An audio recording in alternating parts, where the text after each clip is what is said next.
Well, hello and welcome to the Cross to Bear podcast.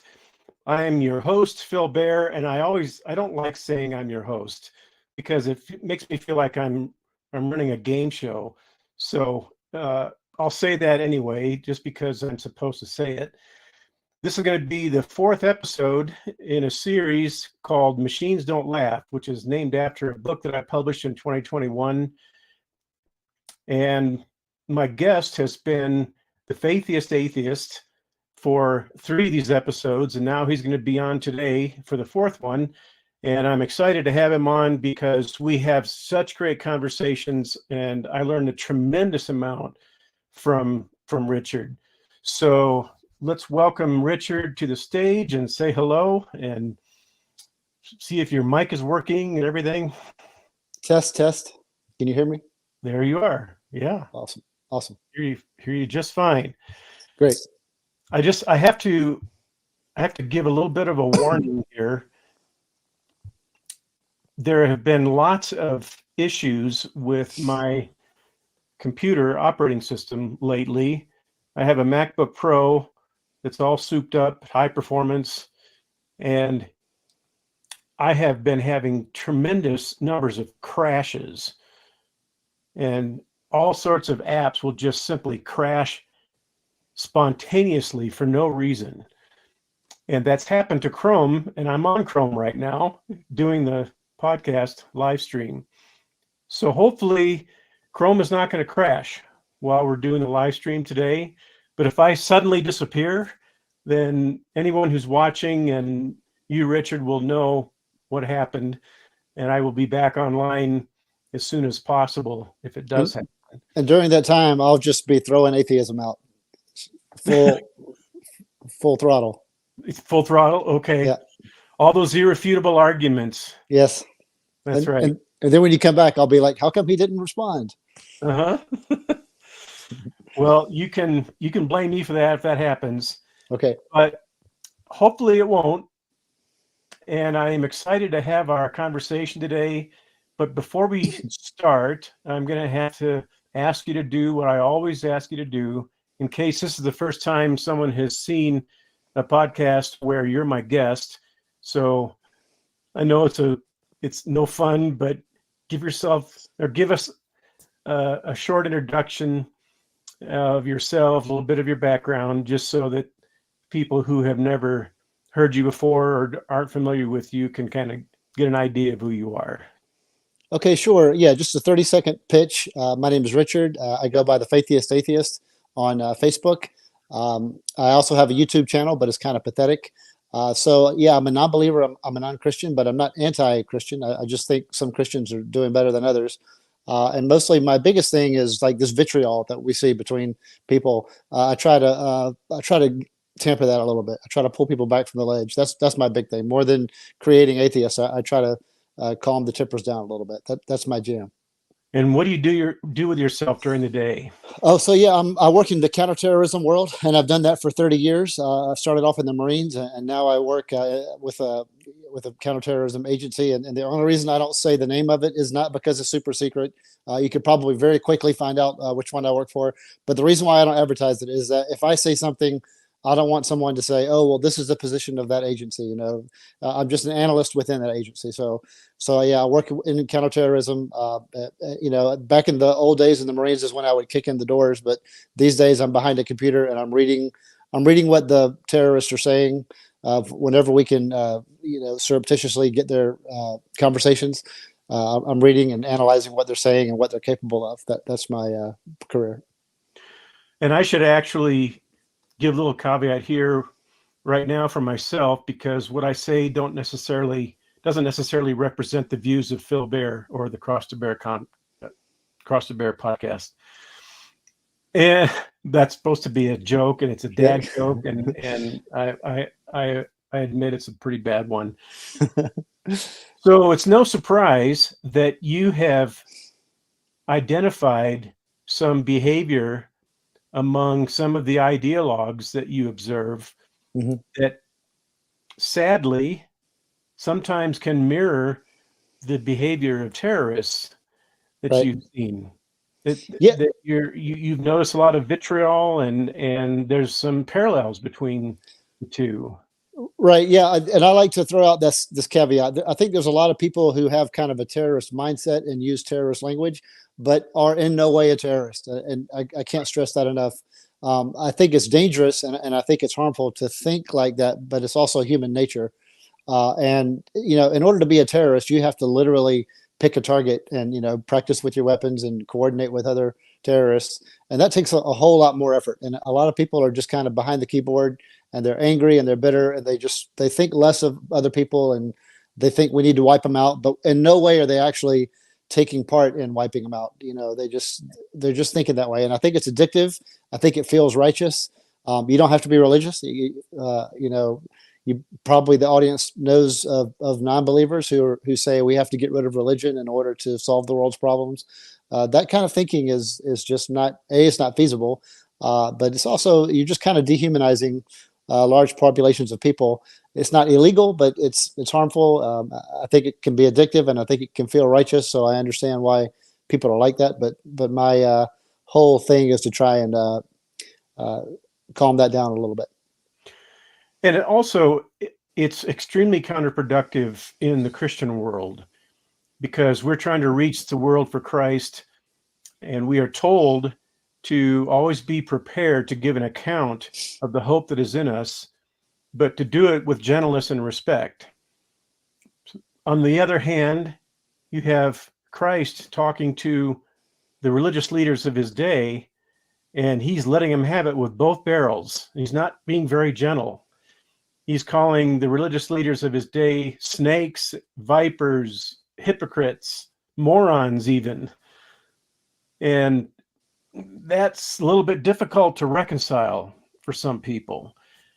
So that's something that I have struggled with, and it's something that I have tried to balance. I've tried to learn what it means to be respectful of people, and yet not necessarily respectful of their behavior, because what Jesus was doing was pointing out extremely bad behavior on the part of the Pharisees. And he was calling them names. Let's face it, we can't get around it. He was calling them names. When you say somebody's a brood of vipers, when you say they're snakes, when you say they're fools, that's what most people would put into the category of name calling. And what I've thought about is that ridicule and rebuke, even harsh ridicule and harsh rebuke, can be okay as long as you can back it up, and as long as you have good reasons to point out some of this bad behavior. But that's always something that we should, it's a matter of taking every thought captive to Christ for a Christian, for me. So it's a difficult issue to deal with and to grapple with, but I don't think that it would be proper or appropriate to say that Jesus was engaged in some kind of terrorist tactics when he did that. Right, right. He wasn't calling for the disciples. Well, I guess, okay, 30 years of atheism, I can think of a verse where he does say, "Grab your swords." They weren't running around throughout the whole Gospels murdering people, Right. for sure. Yeah. Yeah. So I don't think it's fair to say that Christianity is a form of terrorism, but I can see how some people can have a real hard time with some of the harsh language in the New Testament that's directed toward false teachers and people who promote a false gospel and so on. Well, and plus, I want to add that even if there was a religion, and sometimes there is, sometimes there's a religion where they say our only thing is don't do violence, and sure enough, somebody will take the symbol of that, purely peaceful religion, and they'll throw a couple of AK-47s over it, and they'll say, "Here's the new branch of this religion," and you're like, "What part of no violence do you not understand?" And they found a way. They found a way. So it's, no matter what the religion is, there's something about our minds where we can say, "I'm going to take this and I'm going to find a way," and that happens. It does. And it's unfortunate. I have been involved in some dialogues with some theological, I guess I can call them opponents, detractors. I don't want to call them enemies because they're not enemies. But sometimes when I have been engaged in some of these conversations, people have commented that I'm engaging in like petty infighting and petty quarrels. And is it really worthwhile to argue and fight about this particular issue, X? And my response is that depends on what the issue is. Some of the issues are extremely important, and some of them are worth getting into a conflict about. But if we don't exhibit terrorist characteristics, those conflicts, I think, can be healthy, even though they're painful. I've always distinguished between something being painful and something being harmful. When I discipline my children, that's painful, but I'm not harming them when I discipline them. I'm inflicting pain on them, but that's for the purpose of discipline. So I think that's a valid biblical concept, but it's so easy, Richard, and I'm sure that you can testify to this. It's so easy to cross that line and to say, sometimes things are painful, sometimes these conversations are painful, so I'm going to use that as an excuse to be harmful. Right. I think it's really easy to slip into this because like I said before, it feels righteous, and righteousness is addictive. And I agree that there's such a thing as righteousness, but I think there's also such a thing as self-righteousness, and sometimes it's hard to distinguish those. Yep, there's a very big difference between the two. Yeah, and it's easy peasy to get them confused. Mm-hmm. So we've been talking about my book, Machines Don't Laugh, and I have gone through some of the chapters and focused on them. There it is. You are my biggest promoter, and I appreciate that. The check's in the mail. I promise. Awesome. I mean, in fact, you're probably going to want to raise your fees the more you do that. But hey, we'll talk. Yep, I appreciate you holding up the book. I am glad that you were willing to read it, and I am happy that you have given me a good review on it. I'm sure you don't agree with everything that I'm saying in the book, but I'm happy that you have given me a positive review and that you have positive things to say about it. Yeah, it's very well organized, and I apologize that you're going to have to rewrite it after I rip it apart. Yeah. Well, you haven't given me anything to rewrite yet, but give me time. I can keep hope alive. I'm faithful. The night is young. Right. So we have talked about the feasibility of human epistemology under naturalism. And I think we can probably say a lot more about that. That's an extremely deep and broad subject.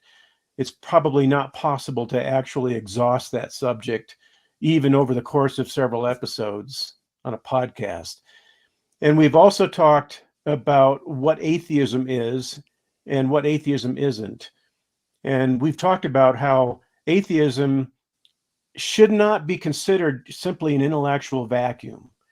It's not just a matter of, I don't believe in God, or I lack a belief in this, or I lack a belief in that. I think that atheism should be a little bit more bold, and I think it should be a little bit more definite and specific than that. I think atheism is the worldview that the natural world is all there is, and that there's no such thing as anything that we could call God. So we've talked about that. I think that you and I have been in pretty much a similar accord about a lot of those ideas when it comes to that. Yeah, except my only thing with atheism is that, when it's like the definition for the word faith. I tell atheists that if you're talking to a Christian and they tell you that faith is, looking through a science telescope and observing evidence and just trusting the evidence, then go with that. Don't force them. Don't start reading definitions that says, trust in things unseen, or Jesus chastising Thomas for blessed are they who believe without seeing. Don't force it. If their definition of faith is actual empirical evidence and then just trusting that you've observed it, take that. And the same thing, if you meet an atheist who says, look, I don't believe, I'm not declaring that no deities exist, take them with that, go with that. And at the same time, Braxton Hunter, I guess you guys know Braxton Hunter, he says, sometimes an atheist will say, hey, I just lack a belief, I'm not making any claims. But then the same person will say, hey, where's your sky daddy? Where's your non-existent sky daddy? And so Braxton's like, if you tell me it's lack of belief, great. But if you say, where's your sky daddy, then that's different. Now you're saying that it's imaginary, and that's a positive claim. So you should own it if you say that. Right. And I would call that a question begging epithet. So, yeah, we've talked about that a lot.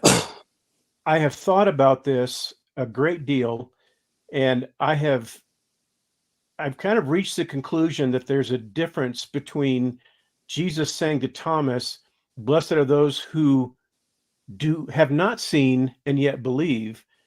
So they're believing without seeing, but there's a big difference between saying that and saying that we should believe without evidence. Because Jesus didn't say, blessed are those who believe without evidence. He said, blessed are those who believe without seeing, because the overwhelming majority of Christians on this planet are not going to be able to walk over and look at Jesus and see his body, his raised body, his resurrected body, and be able to touch his wounds and so on. So there were a very few number of people who were actually able to witness his resurrection body. And he was saying, a lot of people are going to believe even though they haven't seen my resurrection body. And a lot of people will use that as a basis for saying, see, Jesus is expecting us to believe something by faith without evidence. And I don't think that's what Jesus was doing. But it's very easy to confuse those things. Believing even though you haven't seen, or believing even though you have no evidence. Totally different things. Right. And, like Frank Turek goes back and forth on this, because his 2004 book, it says that faith covers a gap in knowledge, and the more knowledge you have, the less faith you have, and vice versa. That's verbatim what he says in his 2004 book. Now you fast forward 20 years later, if he's under the gun by an atheist in a debate, he'll use that telescope. He'll say, no, faith is literally empirically confirming, evidence that's verifiable, and then trusting that. So it depends on, even Frank Turek will go back and forth. And case in point, just last night, he did another, I don't have enough faith to be an atheist speech, and has a poster behind him is, I don't have enough faith to be an atheist. So he's still saying, and that I don't have enough faith to be an atheist. He's saying, I don't have enough ability to accept something without evidence to be an atheist. So Christians go back and forth. I mean, I'm sure you don't, but I'm just saying, I see it go both ways, back and forth all the time. So I'm just like, hey, how are you using it in this conversation? And we'll go with that. Yeah, actually, I am perfectly consistent about this right down the line. I have never been inconsistent about it ever in my entire life. So I appreciate you acknowledging that. Actually, I have struggled with this issue quite a bit, and I have always said that biblical faith is about building a relationship, whereas existential faith, modern faith, is about trying to build knowledge based on no evidence. So biblical faith is not believing something without evidence. Biblical faith is putting your trust in a person who has proven himself to be trustworthy. And I think we talked a little bit about this as well. If I step on an airplane, I have faith in the pilot because he has a track record of safety that I can live with. So there's a reason that I can have faith in that pilot's skill and ability to get me where I'm going without crashing the plane.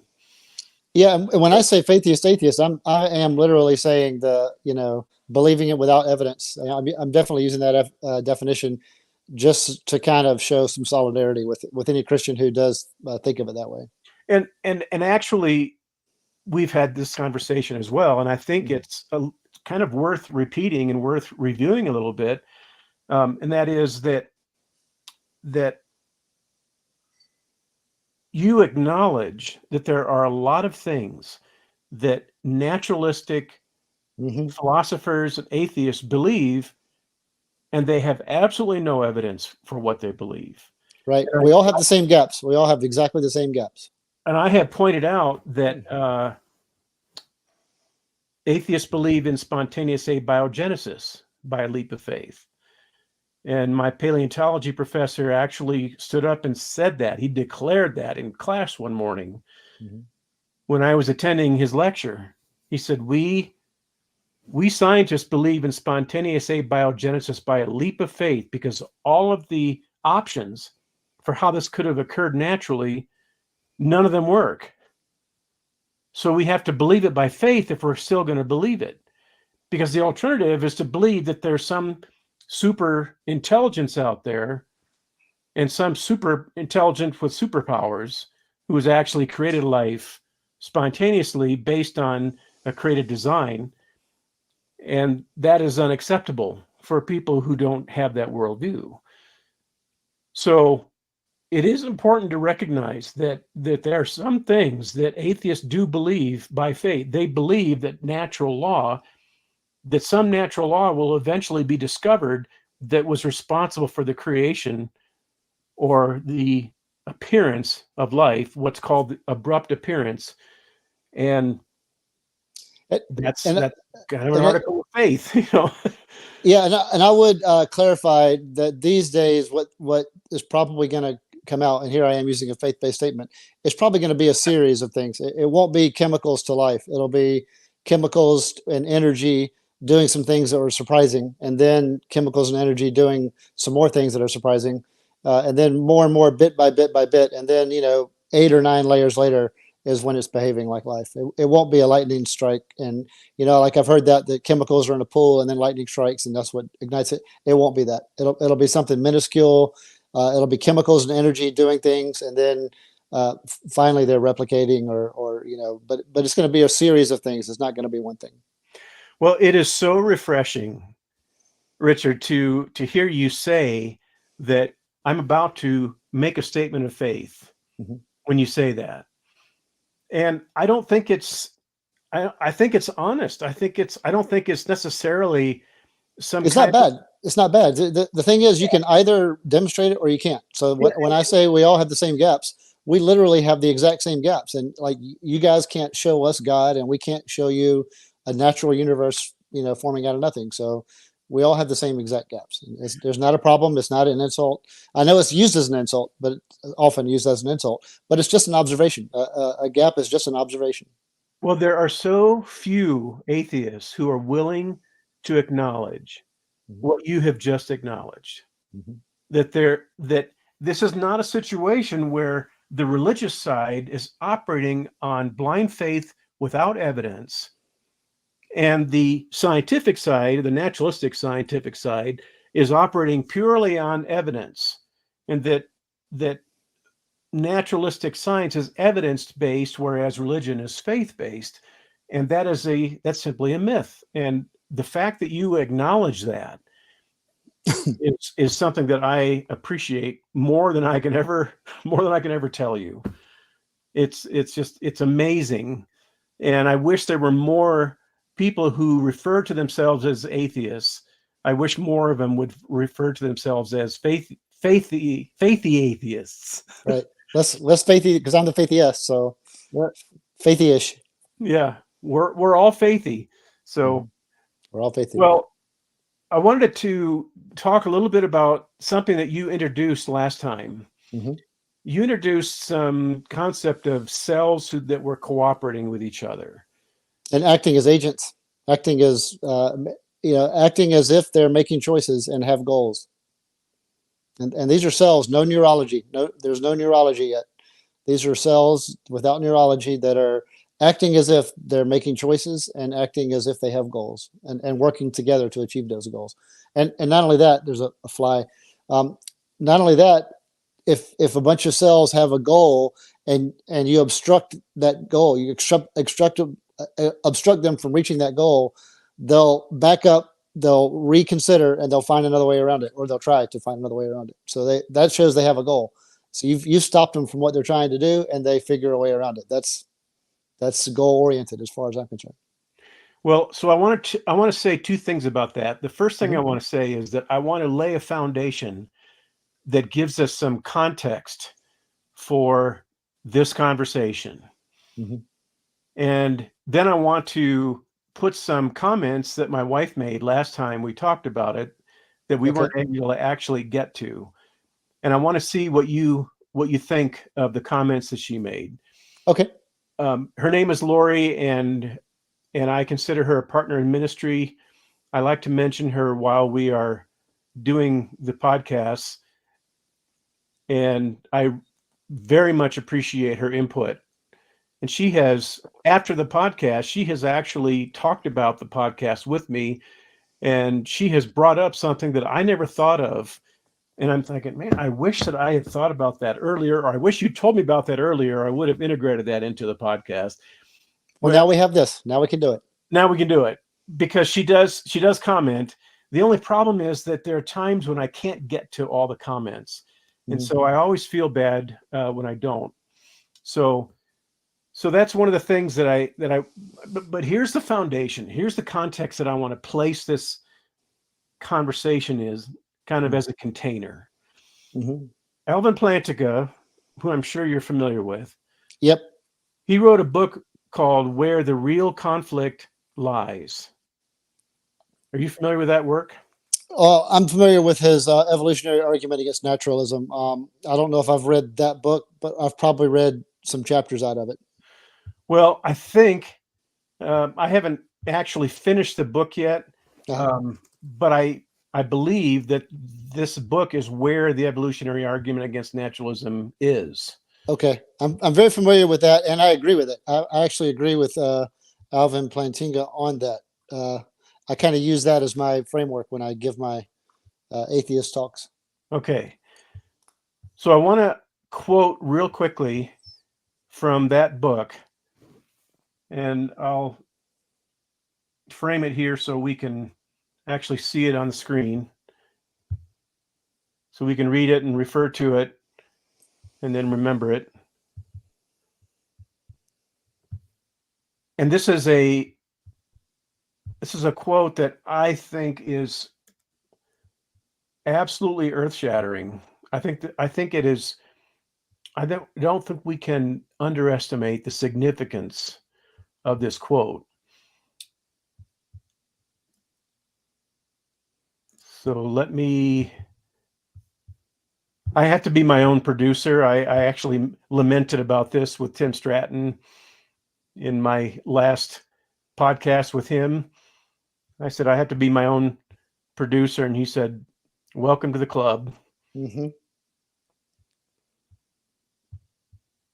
I'll probably be on Tim Stratton's show in the near future too. He's seen these talks, and of course you know him really well, and he'll probably be on the show. I'll probably be on his show soon. Great. So here's what Alvin Plantinga has to say in this book called Where the Real Conflict Lies.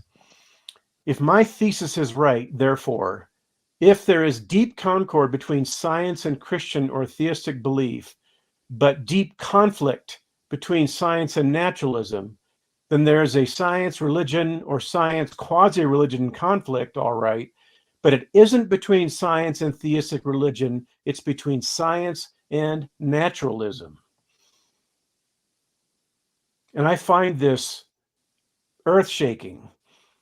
And by the way, naturalism is in italics, then that emphasis is in the original. That's not something that I put in there. So the conflict is between science and naturalism. And what I like to do is, I'm a philosopher. I consider myself a philosopher. I like to think deeply as possible about these things. And it's usually my MO to back up and go behind the scenes and think deeper, go to the roots of these ideas so that whenever we're talking about something, we understand it in context. And if we're going to talk about some type of scientific phenomenon, I want to talk about it within the context of the clash between naturalism and theism. Because naturalism says that natural law is all that exists. There's no such thing as a supernatural being. There's no such thing as a supernatural event. And there's no such thing as a supernatural, well, there's no such thing as a supernatural anything. Not a being, not an event, not an effect, not anything. So if that's the case, natural law has to be responsible for everything that we can observe in the world, whether we're aware of the specific natural law or not. Natural law still has to be responsible for it. And a lot of people who believe in naturalism are hoping that someday we will discover what those natural laws are that explain the things that we can't explain. And so my foundational premise for all of this is this, and this is here for your consideration, Richard. You cannot explain the origin of natural law by invoking natural law. You cannot explain the origin of natural law by natural law, because natural law cannot create itself. And one thing that Stephen Hawking wrote in his book, The Grand Design, was that natural law was what got the whole thing started, including natural law. And I point out in my book, Machines Don't Laugh, you don't have to hold it up, that because I can if needed. You can hold it up anyway. He said that the universe came from pretty much from nothing, and the way that it came from nothing was through the agency of natural law. And my first observation about that is, but if natural law was where natural law came from, then natural law had to have existed prior to the existence of natural law. That's logically absurd. So, as far as I'm concerned, naturalism itself, as a philosophical foundation for science, is self-defeating and is actually logically incoherent. So science, in terms of atheistic science, based on the worldview of naturalism, is built on a logical fallacy. And that I have a big problem with that. So as we talk about this, I want us to keep that in mind, that whatever can explain the behavior of these cells, when we call them agents and when we say that they have choices that they're making and so on, I want to talk about that with in front of the backdrop of a naturalistic worldview, and whether or not naturalism can explain something like that, and whether or not something like that would exist under a naturalistic universe, and whether or not it would exist without a naturalistic universe, whether it would exist in a theistic universe, which worldview explains this better. And so that's what I wanted to start with, and I want to then go to the comments that my wife made, because I think these comments are going to be germane to our discussion. And I would definitely like to see what you have to say about them. Okay. And by the way, I should just say right off the bat here that I agree with my wife on these things. Well played. Well played. But it's not just because I have to. I know. I'm just teasing. Yeah, I don't feel I have to. She's a sharp lady. So let me share this.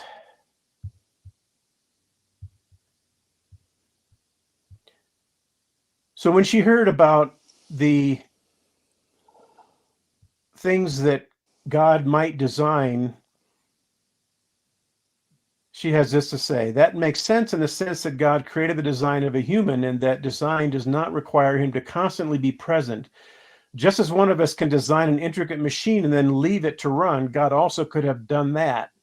The fact that those cells end up doing what they were designed to do and are without a neural path argues for God having done this. So those are the comments that she made about it. I mean, I just want to say real quick, that's as this scientific research comes to light, because right now I don't think this is common knowledge, and the authors who write about this, and I'll show you the authors later. The authors who write about this say this is about 10 years old, but the scientists are doing a terrible job of communicating it because they're using their jargon. So it's just now starting to kind of make its way into YouTube and some of the popular science books. So it might be a while before people understand this and take this as a common knowledge. But if I was a theist, this is exactly the kind of stuff I would argue. Right. So then she says the natural world was doing what it was set in motion to do. And what you just said is pretty much a parallel to what she's saying here. Acts 17:28, in him we live and move and have our being, for in him we live and move and exist, as even some of your poets have said. And that's what the Apostle Paul said to the philosophers on Mars Hill. So I think we should discuss it kind of in those terms, bracketed in that way, but also bracketed in such a way that we can make the kind of the observation that I think that what we're going to talk about here will fit both worldviews. And the only question is, which worldview is it going to fit better? Lori thinks that it fits the theistic worldview better. So I would like to hear from you on whether or not that's true, whether or not you agree with that. And then we can discuss it in terms of what the implications are for naturalism and for theism. Okay. The first thing I want to say is that, in terms of predicting what's going to happen and future scientific discoveries and all this, one thing throughout history is that our species has made claims to explain things. And then science has come up with more natural explanations for those things. And then eventually that science is accepted. But it doesn't change theism. It's not like theists change their minds. If anything, they just change their interpretation of scripture, or they'll say, these were more traditional. I wasn't actually explaining it. I was describing the tradition. But theism doesn't change. And a lot of the scientists who are discovering these things are also theists. So when it comes to scientific discovery that kind of shocks people, and they're like, well, I didn't think nature could do that. Once we find out that nature can do that, some atheists are ready to celebrate. They're drinking the champagne saying, oh, religion guys said this would never happen, and now it has. So haha, we win. The very next day is going to be another theist who says, look how amazing this universe is, where something like this can happen, where natural forces, God's natural forces, can eventually lead to something amazing and complicated and intricate as this. So theism doesn't change at all. The only thing that changes is the descriptions. You'll have some theists who say this can't possibly happen. There's no way. So naturalists need to quit it.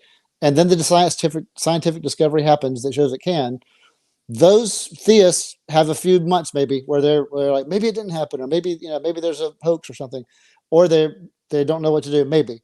But then another group of theists come in and say, this is exactly what we were predicting. And then somebody like Hugh Ross will be like, actually, the Bible actually says this. And then pretty soon there's another, and I'm not even mimicking. I'm not even mocking Christianity when I say this, right? Because it could be that Christianity just gets better as more scientific advancement comes. Christianity gets better. So theism doesn't budge at all. Just the narratives change. So I always throw that out there for all the Christians who say, you guys will never be able to explain this. Keep thinking wishfully that it's going to happen. It probably will happen, but then you're not going to lose anything. You're just going to have better arguments. The next group of apologists will take that natural discovery and use that as a example of fine tuning, and theism will march on. So I wanted to get that out first. And what I do is, whenever, let's say that some natural law explained something like spontaneous abiogenesis, for example, and we didn't think that there was any natural law involved right in in that event, in Right. that phenomenon. Like say we can prove chemicals can become life, Yeah. with energy over a series of steps. But yeah, say that becomes demonstrated. Yeah. Right. And Nothing will change with theism. But go ahead. yeah, well, let me. What I want to do is just kind of explain the reason why nothing changes. Yeah. Because if you discover a natural law that explains something that we've never been able to explain before on the basis of natural law, that still doesn't explain the existence of natural law. That's where I come down on this whole thing. So similar to like the contingent and necessary. Right. The reason that discovering something that we never knew before about natural law doesn't threaten me is because it does not even come close to touching the explanation of natural law itself. And that's why I said I like to go back. I like to always go back one step. I like to go back one level and go down deeper and ask what philosophers call second order questions. There are first order questions and there are second order questions. The first order question is, why does blue litmus paper turn red when you put it in when you dip it in acid? That's a first order scientific question. The second order scientific question, an example of that would be, what makes a good scientific theory? And I always want to ask the second order questions. The first order question could be, what natural law is responsible for this particular phenomenon that we observe in nature? Second order question is, where did natural law come from in the first place? Where did any natural law come from in the first place? Why is there even such a thing as natural law? And that is the real crux of the issue for me. That's why I always like to discuss some of these things, these discoveries and so on. I could discuss them within the context of that question. And I think that can help us make sense of things in a more effective manner. And you can tell me if you agree with that or not. Well, yeah, it's just that when it comes to cosmology, and for me, this goes into contingency and things that are contingent, and something must be necessary, and there can't be an infinite regress of causes, and there must be an uncaused first cause. All of this falls into me that when scientists were measuring space and time and the laws of physics as we understood them, we started going backwards and getting smaller and smaller and smaller. And we get to like this point that's like a picosecond. And when you get to that picosecond and try to go below it, we can't. And you'll hear, even, William Lane Craig and Stephen Meyer say our concepts of math and logic fall apart there. It doesn't make sense anymore because you're trying to measure time at zero, which is, we don't know how to do that. If time and space are the same thing, how do you measure time at zero? So we get this big question mark. And the question mark is, we don't know. So atheists sometimes make the mistake of saying the universe popped into existence. I've heard Neil deGrasse Tyson say that. I've heard Stephen Hawking say that the universe popped into existence out of nothing, but we don't know that. What we know is we measure back to that question mark, and we're like, we have no idea, because now everything that we understand, time and space, the laws that we understand, cause and effect, logic, all of that right now hits a question mark, and we don't know how it started with something else there that suddenly became these other things, or did it slowly become these other things? We just don't know. It's a big question mark. Richard, So let me get this straight. Are you actually telling me that there's a point at which the whole endeavor of science eventually breaks down?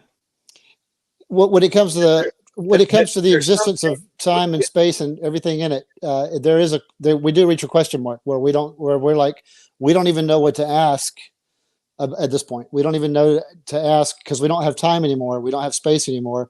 We don't understand how anything works. We don't even have entropy expanding yet. And you need entropy and you need time to have cause and effect. So, at that point, you can metaphysically say, well, cause and effect still would happen. Doorbell. So, yeah, I've got, my dog, my family here. So you might hear regular house noises. What was the cause of all that? Yeah. And let me put it another way. Yeah.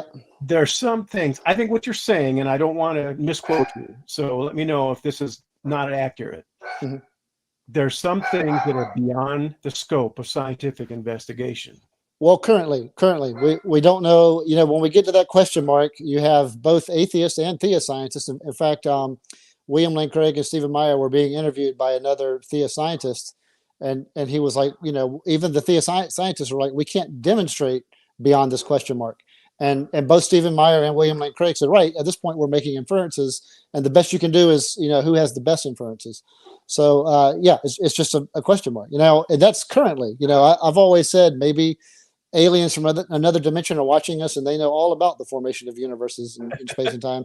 You know, it could be something like that, and they can show us.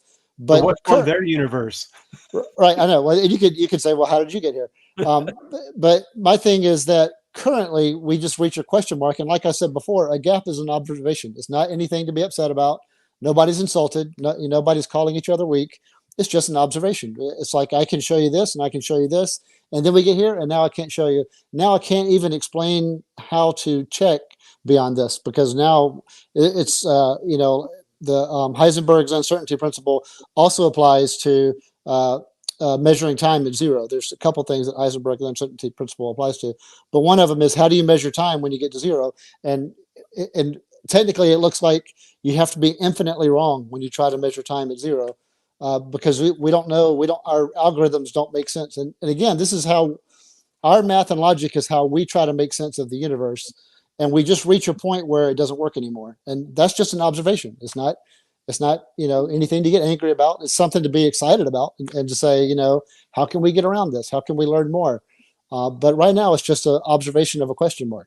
And so with that question mark, I say, I don't know how natural laws got here. I don't know how space and time got here. Was there something like that before, and then it slowly became this, or was it instantaneous? How would that work? Did cause and effect work the same way? And without time, how do we know? Did logic work the same way?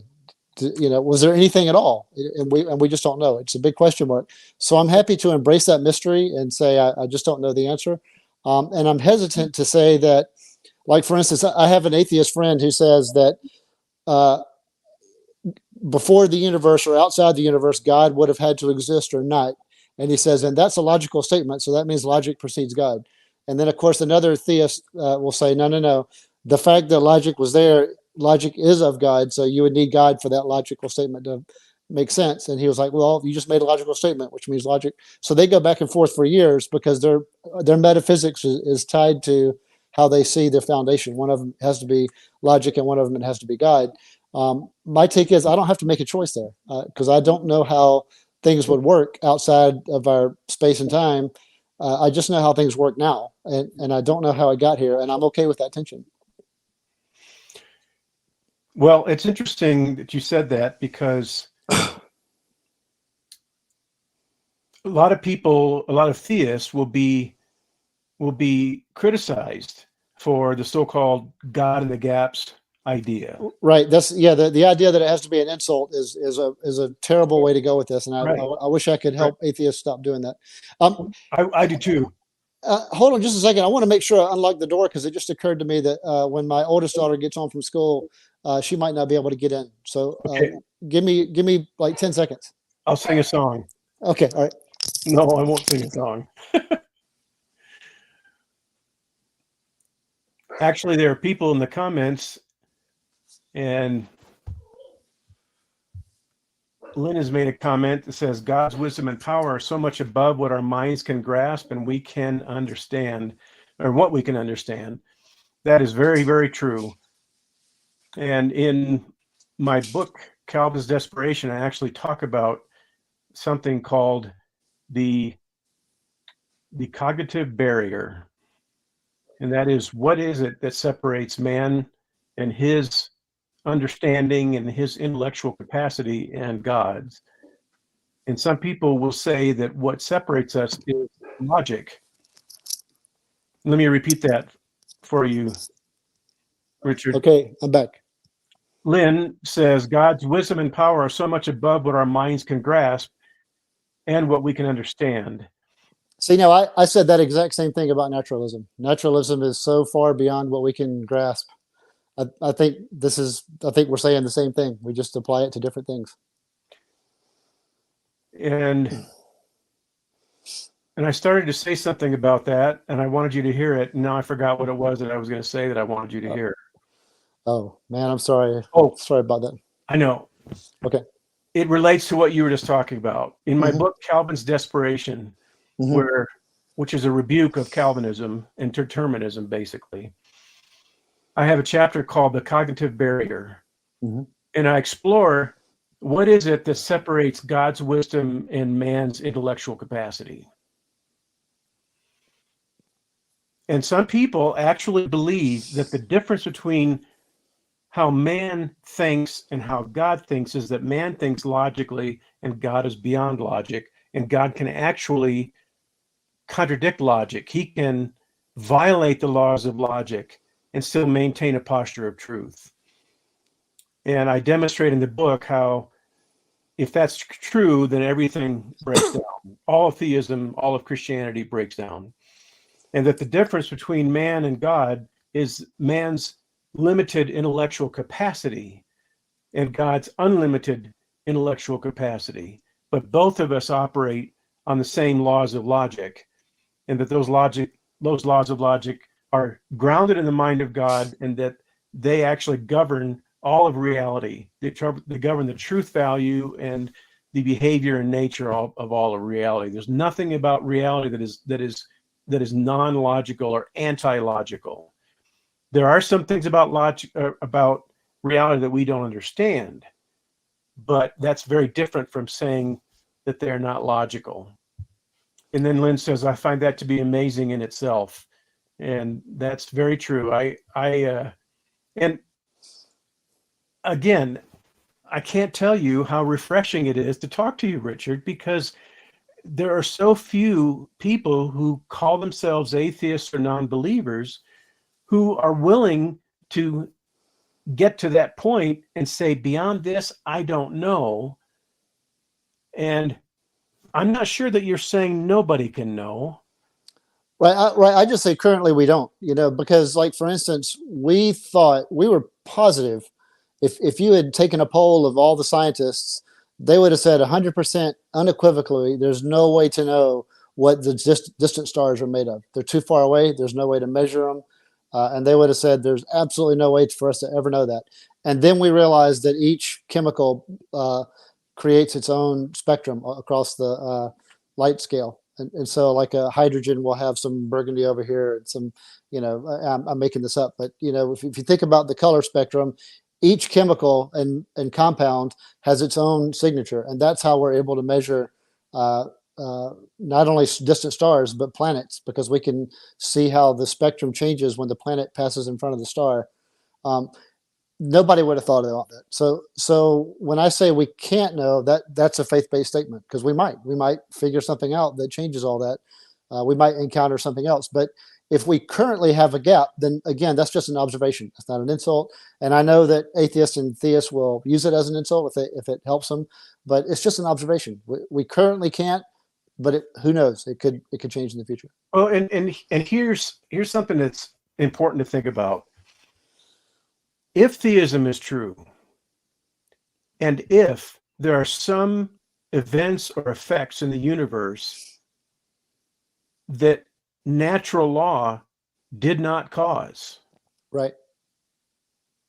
Natural law is not behind phenomenon or event X. Mm-hmm. If God exists, then what if he is standing in the gap between what natural law can accomplish and what it can't accomplish? Right. It could be. It could be that. And Richard, I love you for saying that, because we're always, I mean, almost always, with one exception today, always excoriated for trying to bring God into the equation and try to explain something on the basis of a supernatural power that brought about some kind of event or effect that natural law never could have produced. If that's true, then it's not a mistake to invoke a God in the gaps ideology, it's actually just common sense to invoke a God in the gaps at that point. Right. And If there's no way, if you can't see a way around it, and you think, well, then it makes sense that there must be some sort of supernatural uh, uh, agency that makes that happen, then yeah, I see how that's reasonable. And then my only pushback is that if they later find out that even though it seemed impossible, you found that it was possible, my only thing is don't panic. Don't panic. Just say, oh, this is actually another possible avenue to theism, because the fact that it could do this shows how much fine tuning went into this. So I always tell Christians, I'll get Christians who are red faced. I've had Christians screaming at me saying, you can't explain this naturally, so please stop clinging to your, naturalism faith, and please accept the science.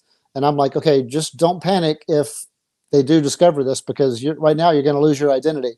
If scientists come out and say, oh my gosh, we did explain this, you're going to lose your identity, because you've gotten so passionate about this naturalism can't explain. Take a breath, have some coffee, and look at it again. You can now say that the fact that science can explain it is an example of fine tuning. And actually, that's a better argument.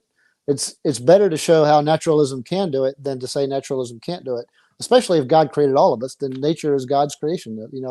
Like Hugh Ross says, you can discover God through the book of nature. If I was a theist, I would say, hey, I don't know how this works, but if it does work, all the more reason for me to believe in God. That's how I would approach that. But we're not really saying, can naturalism explain it or not? What we're saying is, can natural law explain it or not? Well, the thing is, we might know 3% of what reality offers. And so if reality is all natural and there's no supernatural behind it, and we just know 3% of it, then there's just things that we say, well, there's no way to explain how this happened. But if it does turn out that there is a way to explain it, you haven't lost anything. In fact, you've gained a better argument. That's what I'm pushing. So I'll reiterate what I said before, that what I'm relying on, if you discover a natural law that explains something that we couldn't explain before, and we used to invoke the supernatural to explain it, the reason that doesn't threaten me is because it still doesn't explain the existence of natural law itself. Right. You would still have to come up, unless it turns out that cause and effect no longer apply, and then there's some other reason why there's natural law, then, you make a good point. But my take is that even then, even if you find out that cause and effect stopped applying at that point, and there's something else going on, you still don't lose anything. It's still amazing and intricate and complex, and still a possible sign of fine tuning. Well, I mentioned in my book that that you cannot explain the existence of natural law on the basis of natural law. And my conclusion from that is that what that means is that the origin of natural law has to be, by definition, supernatural. Yeah, and that's where naturalism breaks down, because naturalism is ultimately self-defeating, because it has to say that natural law was responsible for the existence of natural law, which is self-defeating. It's incoherent. Or that it was something else. It was some other kind of reality that we don't grasp. But whatever kind of reality that was, it's by definition, it's supernatural, because it is outside. It's outside the scope of natural law that exists. Or it's just unfathomable to us. It doesn't, it gets hard. It's always hard to define what's supernatural, because it could be there's part of reality that we would think of as supernatural, but later finds out that it's more explainable than that. So, well, what a lot of theists have said is that when you make that move, that's a chess move. When you make that chess move, we're saying that there's some kind of reality that exists outside of natural law, and the normal ideas of cause and effect don't apply. Right. What a lot of theists have said is, well, what you're describing is indistinguishable from God at this point. At this point, right. From what we understand, the things that we would think of as God, I mean, the things that we can do now, being able to I can call somebody from Australia right now. 500 years ago, they would have said, what God do you use in order to reach somebody from Australia? So they're right. At this point, it would seem like supernatural to us, but in the future, I honestly think people or hybrid machines are going to laugh at us 500 years from now, machines can laugh. 500 years from now, we'll say, oh my gosh, they didn't know how this happened. And oh my gosh, what was it like to live like a caveman back then? So, my take is that we just might not know enough about natural law and natural reality right now. And so it seems supernatural to us. It seems magical, but it could just literally be something we don't know yet. Okay. Well, I would say that it's fundamentally different, that it's actually outside of natural law. If it's outside of natural law, then that's the definition of outside of natural law is supernatural, even Right. though it may be natural in another metaphysical sense. It's still supernatural in terms of our natural world and in terms of the laws of nature that exist. Even if we expand the laws of nature and say, okay, there's a whole group of laws that we have never discovered, but they're still natural laws. Mm-hmm. We haven't actually crossed the barrier to something beyond natural law, because if there's nothing beyond all the natural laws, the ones that we've discovered and the ones that we haven't discovered, then that's by definition supernatural. Yeah, I never get caught up in that, because I think, again, I imagine these aliens coming and saying, worst case scenario for me, they say, look, this is the limits of natural law. We can tell you, we can demonstrate this to you.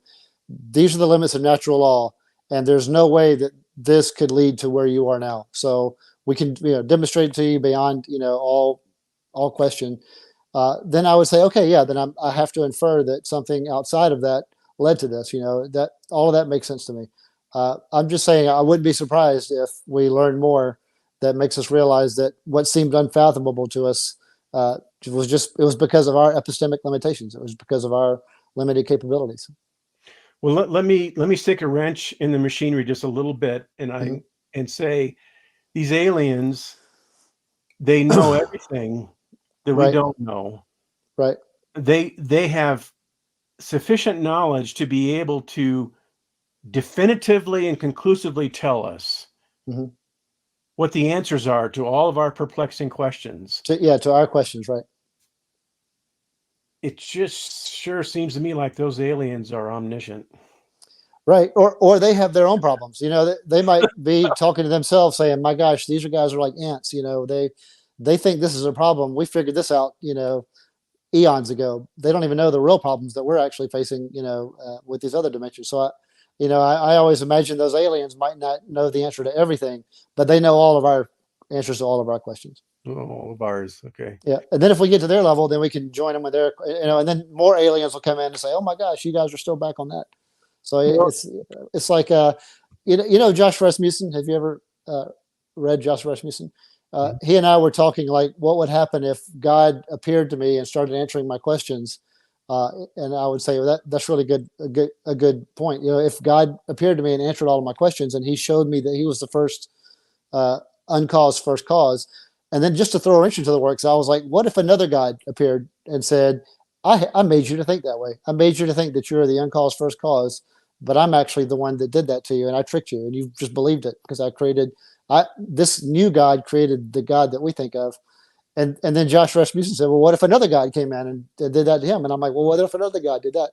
So, I mean, you can always keep imagining that, another reality comes in. So it's just fun. An infinite regress of gods. Right. Or even if you could prove that infinite, because we covered this too, what if you could prove that infinite regresses were impossible no matter what?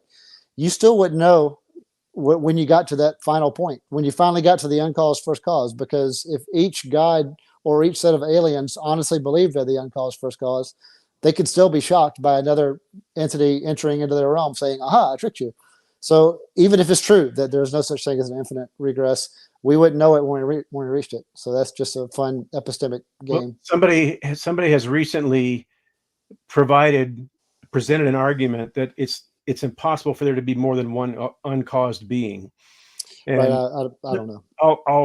I'll find that, and if I can find it, I'll send it to you. I think that's a fascinating argument too. I know Ravi Zacharias used to say that as well. I understood his approach. I just when it comes to things we don't know, the way I see it is that we're applying logic and metaphysics as we understand it, which might not be all there is to reality. Well, let's go forward. I actually didn't mean to spend an hour on because I think we're kind of laying groundwork here. And plus, And we haven't even talked about the natural formation of ought yet. And that's the real headline. the natural formation of Oughts and shoulds. oh yeah. Well, so I think I don't think I gave you enough time. Maybe we kind of ran out of time, but I feel like it was a little rushed the last time that when we talked about the cells that seem to be making choices and so on. Right. Yeah. So I want to make sure that I give you some more time there. Okay. And so that you can explain that better, because okay. I can guarantee you I don't understand it yet. Right. And let me, for all the atheists and people who just don't believe in God, and they might be surprised by this. They might be like, how can cells have agency and how can they have goals if there's no neurology? And this is where I was telling you that, this doesn't help atheism, and it doesn't really help theism, because we're both sides of this philosophical coin. We're just assuming that when you get to goals and decision making, that you're talking about a mind. And so now here we have evidence of cells acting as if they have goals and making decisions where there's no neurology. So I've had atheists and theists say that just can't be true. But real quick, just to throw out some authors for people to look into this and see where the latest research is. And again, these authors are saying some of this is like 10 years old, but it's just taken this long for science communicators to start writing books about it. You can also take these authors and type them into YouTube, and they'll show you the research as well. Here's one book that's really well written, The Master Builder, and you can see the author's name there.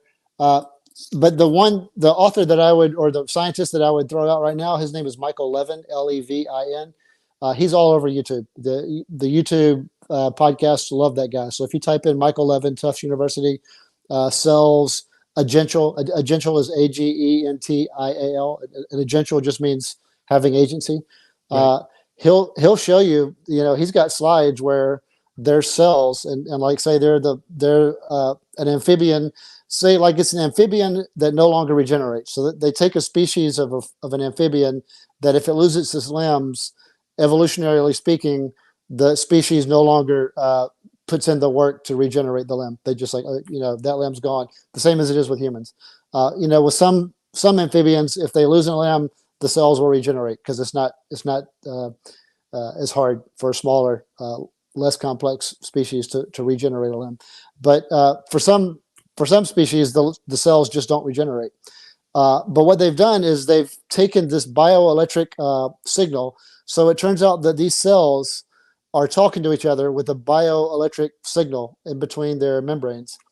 And these scientists have gone to an amphibian, to like an earlier amphibian that does regenerate, and they've stolen the bioelectric signal that the cells tell each other to regenerate the limb, and they've put that signal into the cells of an amphibian that doesn't regenerate. And those cells do grow, because the scientists don't get it exactly right, those cells do regrow something like a limb. And of course, it resembles more that earlier species than it does for this species.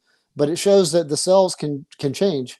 And a more simple demonstration of this is there's a flatworm that if you cut the flatworm in half, there's like a head and a tail. The cells on each side will tell each other what to do. So the flatworm with the head, the half with the head, the cells will say, put a tail here. And the cells will put a tail there. And the cells, the half with the tail will say, put a head here. And the cells will put a head here. So you cut that flatworm in half and the cells will regenerate the missing half. What they've done is they've switched it. They've cut the flatworm in half. They told the head side to create another head, and they do. So you end up with a two-headed worm. And they've told the tail side to create another tail, and they do. And you have a two-tail flatworm. So the cells just follow that bioelectric thing. The funny thing is that when that two-headed flatworm recreates, it recreates into two more two-headed flathead worms. So those cells have overridden the DNA with new instructions, which somehow get encoded and passed on to the future generations, so that the future generations flatworms keep creating two-headed flatworms. And to such an extent, like they can put an eye in the abdomen, and the eye can still see. The brain still works out how to get information from the eye and the abdomen up to the brain, and the creature can see with an eye out of its abdomen. So the scientists are showing that you can do this bioelectric signaling, and the cells will do it even outside of DNA. And future generations, without changing the DNA, are doing this new stuff. So atheists don't like this, because a lot of atheists are like, everything's in the DNA. The DNA gives you all your instructions, and the cells are just following the instructions. But now he's showing that's not true.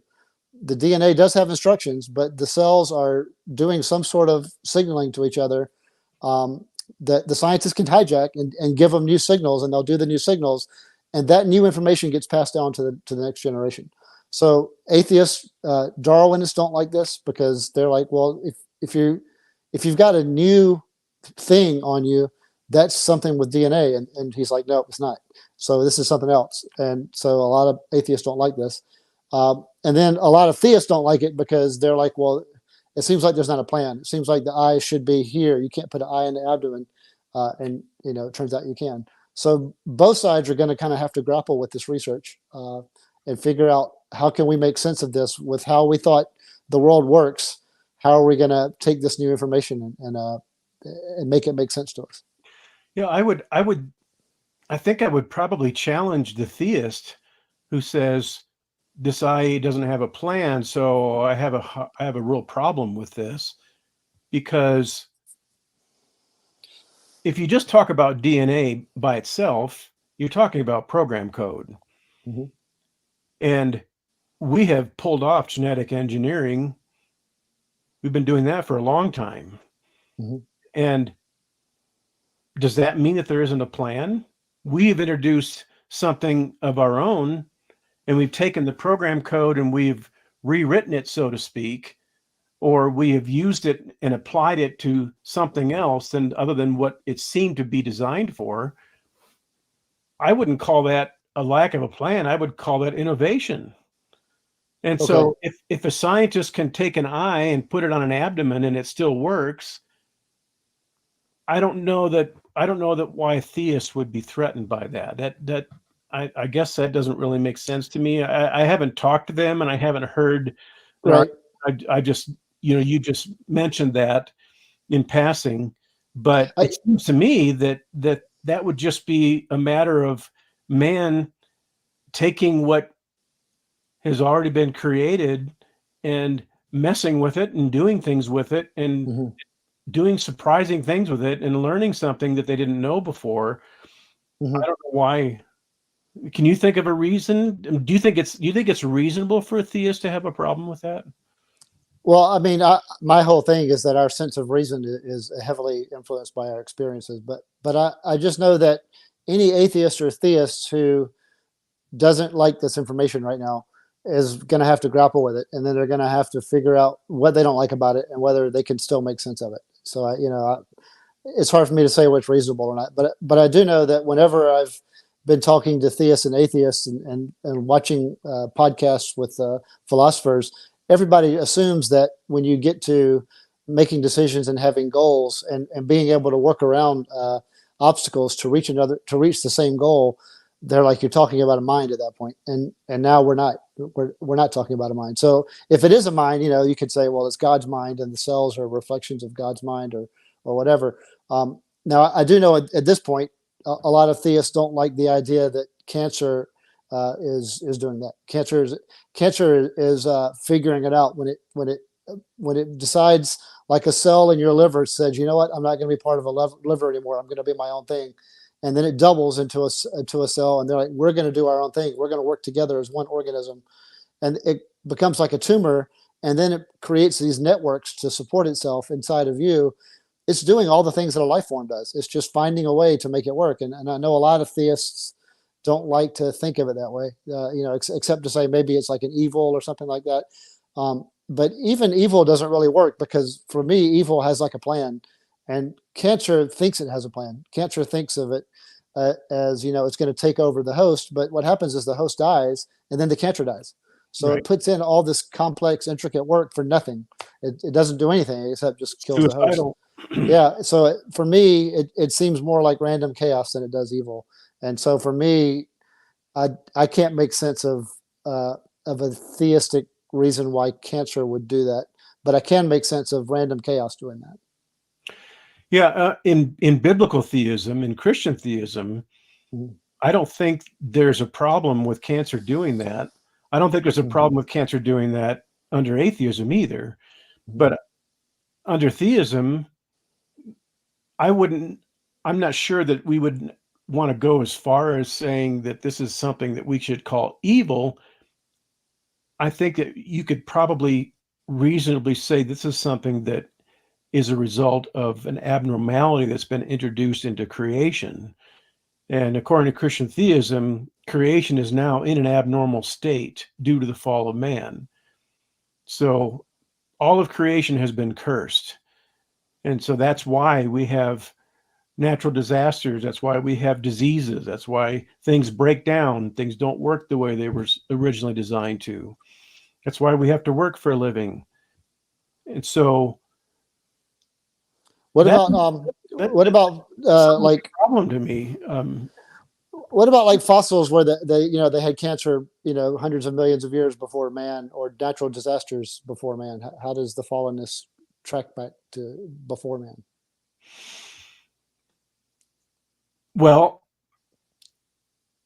my answer is probably not going to be very satisfactory. I'm not sure Mhm. that you're going to like my answer. I'll live. Go live. Mhm. That is, to me, that is an argument for a young Earth. Okay. That I think that all the Ah. fossil evidence of cancer Mhm. was all post-fall. I see. And I think the fossil record was mainly formed by the flood rather than by a uniformitarian idea of things stretching back to millions of years in the future or in the past. Okay. So, but I've heard like Stephen Meyer, for instance. Stephen Meyer says that there was just a fallenness to reality, and this was before God got to man. There was already a fallenness to reality because as you know, Stephen Meyer signs off on the 14 billion year universe, 5 billion year Earth, but that's how he deals with it. So yeah, I was just curious how you dealt with it. yep, that's how I deal with it, and I get lots and lots of criticism. Yeah, Young Earth creationism is beaten like a redheaded stepchild right now. I've It is noticed. You very know, unpopular, and it is the subject of unbelievable ridicule. well, and remember when Ken Ham was like the William Lane Craig of Christianity, like just maybe 11, 12 years ago when he was debating Bill Nye, the Christians were hand in hand, unified behind Ken Ham. Now he's a laughingstock. And just in a little bit more than a decade, he's gone from hero to a laughingstock. Yeah, he could still be correct, but in terms of how he's perceived, he went from the guy that Christianity pushed forward to now people going, yeah, that guy. So it's From funny. hero to zero. Yeah. Yeah. And who knows? Ken Ham might be right. I'm just saying it's interesting how that's changed. Well, in general, and I don't want to belabor the point, but in general, I tend to hold that the reason that young Earth creationism has fallen into such disrepute is because there's been a resurgence of naturalism, and because naturalism and young Earth creationism are at unbelievably intense war with each other. Mm-hmm. If And then if you go ahead. if you subscribe to a naturalistic worldview, young Earth creationism is going to be absolutely foolish to you. Right. But what I would say in response to that is naturalism is incompatible with young Earth creationism. But my problem is, and my contention is that naturalism is incompatible with itself. Right. Yeah, I see what you mean there. And naturalism, and I would really like to have more of this conversation after I finish Alvin Plantinga's book. Okay, they can make that for part 5 is talk about Yeah, Plantinga, because I actually agree with the evolutionary argument against naturalism. yeah. Um, So, yeah, I think that would be a great conversation to have. But just kind of as a prelude to it, like I said, I don't want to take too much time on it. But as a prelude to it, if naturalism is self-defeating, or if it's at least logically incoherent, then all of the objections to young Earth creationism disappear. Well, except there are theistic evolutionists who say that naturalism is the sign of God. So they just say that naturalism is of God, and so while there's still some mysteries, they're just like, once those answers come, it's just going to prove God. So there's like three sides to this. But wouldn't you agree though that that's an equivocation? Well, I Because mean, when they're saying naturalism is of God, what they're really saying is that natural law is something that God created. And right. we all, Well, they're theists. They believe in God. They're just saying that rather than naturalism not making sense, they're just saying it's of God and it's mysterious to us, just like God is. yeah. Well, because naturalism is not just the thesis that there are lots of natural forces and we can discover what those natural forces look like and how they operate. That's not naturalism. That's just the acceptance and acknowledgement that there's such a thing as natural law, and that it's perfectly reasonable to say that God created natural law. If he created the universe, he created the universe with the set of natural laws that operate in the universe. Mm-hmm. So to me, if somebody says God created naturalism, I think that's kind of a separate definition of the word naturalism. That's just saying God created natural law, and natural law operates in the universe, and we can learn about the universe by understanding how the natural forces of the universe work. So that's exactly how they pitch it too. Yeah, so that seems. I wouldn't recommend that people use the word naturalism in that context, but I think we've kind of strayed off of our conversation a little bit, because I'm fascinated by what you're saying about these cells and how they're behaving in such a way that it seems to be a dramatic departure from DNA and from how biology works according to how we have understood it up to this point. Right. They're saying this has another dimension. And Michael Levin will be the first to say they don't know where this information comes from. They don't know why cells have decided put a leg here. And why if you once they figured out the code for put an eyeball here, but they don't know why cells say put an eyeball here. And, why all human beings start off as a cell. And how does that cell tell each other, okay, you guys go down here and you guys go up here, and then you guys are going to be this way. All that happens within the cell, and it's not all DNA. It's because what they've done is they've obstructed the organism as it's still growing inside the womb. They've obstructed it from reaching what it's supposed to be, and it's found another way around it. And like for instance, for twins, because sometimes I always get this wrong. For some forms of twins, you have the cell and it splits before it becomes an official embryo. I might be getting the terminology way wrong, but like say there's a Richard, there's a Faithiest Atheist. I'm going to grow up to be the Faithiest Atheist, but I split, and now I can't be an embryo anymore because I've only got half the cells over here and half the cells over here. Those cells, still Faithiest Atheists, tell each other we're both going to be a Faithiest Atheist, and that's how you get your twins. Is that those cells have said something's gone wrong. We're supposed to be one thing. Now we're half of it. So rebuild that half. And they're like, okay, you rebuild this half. And they rebuild the same Faithiest Atheist to a degree. There's slight differences, but that's wild. that cell's having agency. That cell's having some sort of a plan. And again, Michael Levin doesn't know where this comes from, but he's like, we can show that it's happening. Maybe it's not agential. Maybe it's not agency. Maybe it's not goal oriented, but it's behaving exactly like that's what it is. Yeah. Well, and I was going to say pretty much the same thing, that it could be the appearance of agency, right?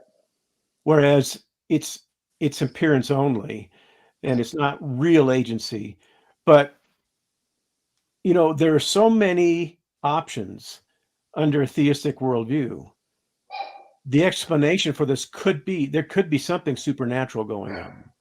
Right. But we're not going. I would, as a theist, I would not simply assume that there's something supernatural. Right. But Like, I wouldn't rule it out either. well, and yeah, like William Dembski, I met him and had dinner with him was it last year or this year? Recently, had dinner with William Dembski and a bunch of other people, and he said there's a real time signal, coming from heaven or wherever, down to each embryo, that gives those developmental instructions. So he's like, that's how I think. He's like, that's how the supernatural operates, is that there's a real time signal coming down external to the cell, coming to the cell saying, okay, now you do this and you do this. So he could say all the stuff that Michael Levin is saying is like, this is the real time signal, supernatural instructions telling them what to do. That's wild. Mhm. It's absolutely wild. What I want to do, let's take a quick detour real quickly and see if we can address this, because we were talking about young Earth and old Earth earlier. Mhm. And this is Dale. Hi, Dale. We want to say hello. I think you know Dale, right? Mhm. Dale Glover. Yep. He says, hi, Phil and Richard. Question, Phil, do you think that any of the old Earther explanations for evil are satisfactory? Or do you think young Earthers have an answer to evil? That's a very difficult question to answer, because it depends on what you mean by evil. When we talk about evil, there can be three things that we're talking about. We can be talking about human moral turpitude, and we can call that evil. So we're basically saying human sin. Or we can talk about natural disasters, floods and tsunamis and things like that. Evil could refer to those things. But there was actually a rebellion that occurred in the universe, according to Christian theism, prior to the fall of man. And that rebellion occurred, as far as we understand it, it occurred in heaven, or it occurred in the supernatural world, and that it has implications in the natural world. And that was the fall of Satan, where Satan decided that he wanted to be like God, and he wanted to rule the universe in God's place. And God cast him out of wherever it was that he was, and he became the enemy of God at that point. And a third of the angels, according to this narrative, fell with Satan. And so there was a rebellion prior to the fall of man, as far as we can understand it. That may have had a lot of implications that we just simply are not aware of. We may not know what the extent of all those implications would be. And if they had some kind of impact on the natural world, that could be an explanation. But this is a very theological answer. It's not a very scientific answer. I'll be the first to admit that. But science is not necessarily the proper discipline to be able to cope with every single question that we have in the mind of man. Science is only going to be able to answer some things. It's not going to be able to answer all things. So that could be a part of the whole answer to evil, and the whole explanation for evil.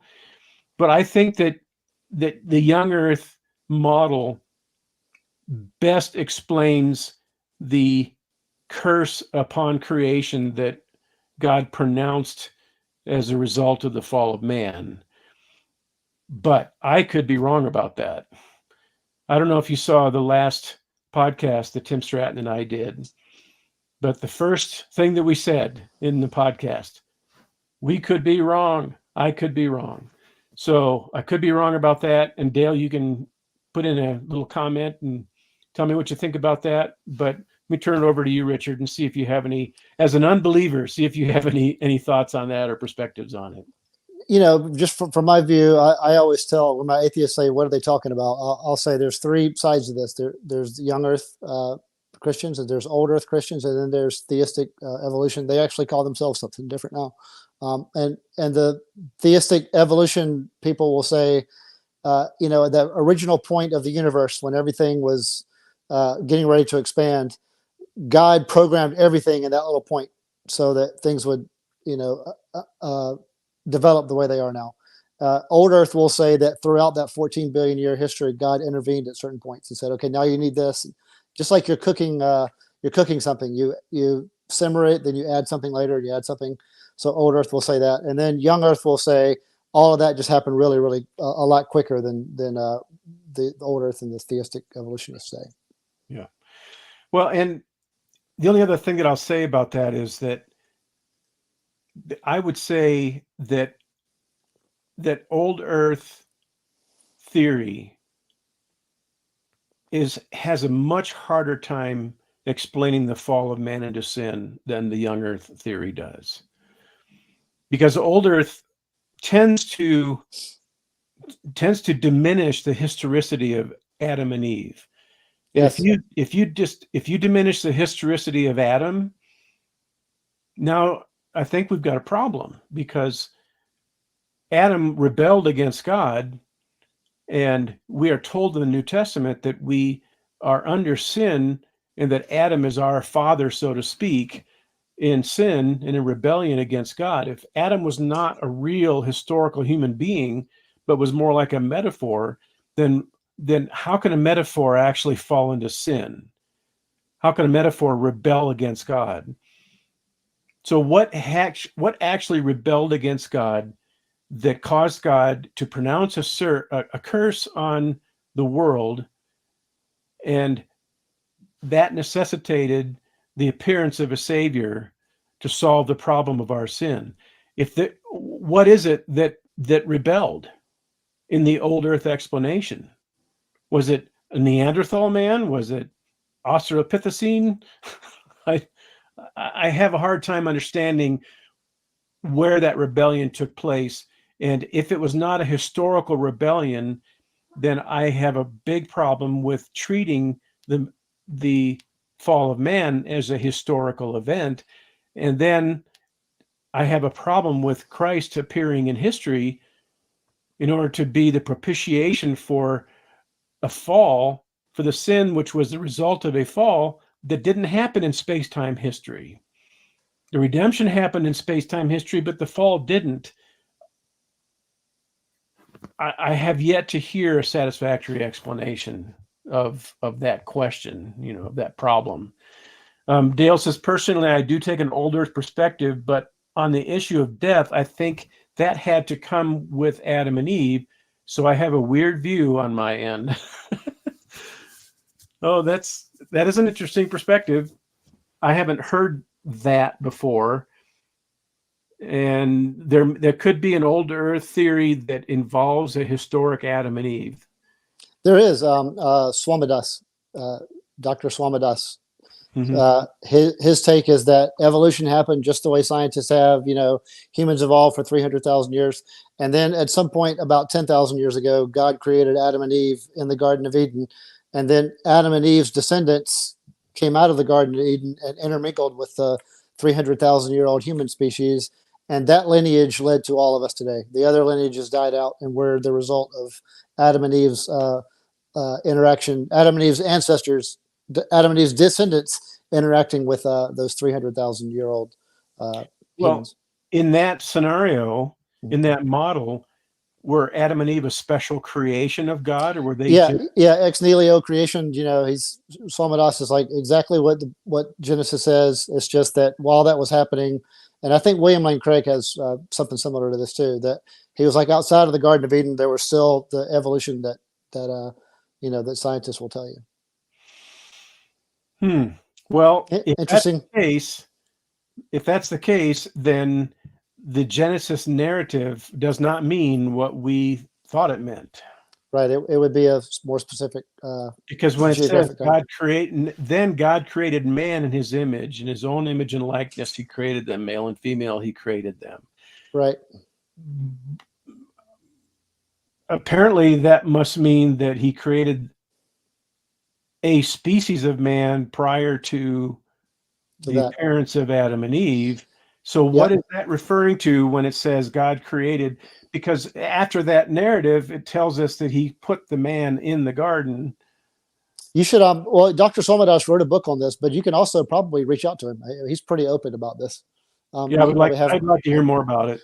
You could have a whole show dedicated to this. We really went from cells to the different versions of creation. Yeah, I said I wasn't going to get, I didn't want to get off on a bunny trail, but thanks a lot. Who is this, Phil? Dale. Dale. Thanks a lot, Dale.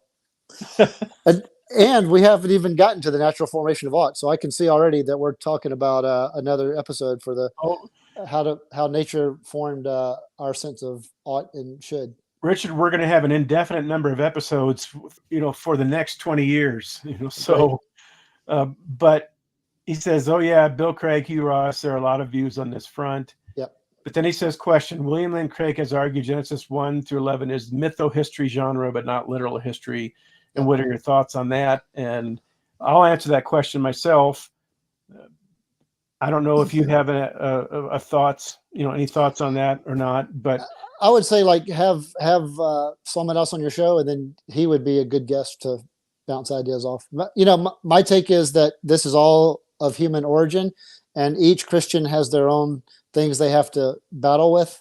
So somebody like Somadas, he's got to grapple with Genesis versus his understanding of science. So he's going to come up with that. William Lane Craig has to balance his understanding of science versus his view of Genesis. So he's going to say more of it is myth.